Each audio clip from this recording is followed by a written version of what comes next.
How to insert or remove a SIM card on the iPhone 16 or the iPhone 16 Pro or the Plus or the Pro Max. So here what we want to do is we're going to use the SIM pin that comes with your phone. You can locate it with your charging cable. It's right here on the packaging, so just remove your SIM pin.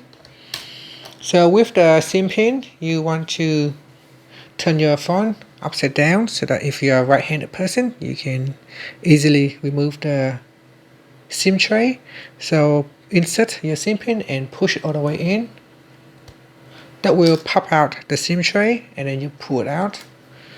Next, we're going to insert or place the SIM card on top of the tray. So here, have it placed on the tray and then turn it around, and then we're going to insert it. So insert it like that, or if you're left-handed, you can insert it on this side. So insert it into the SIM tray, and that's it. So that is how you can insert the SIM card.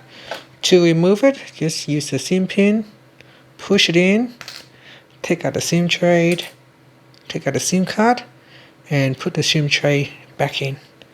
And that's it. Thank you for watching this video. Please like and subscribe to my channel for more videos.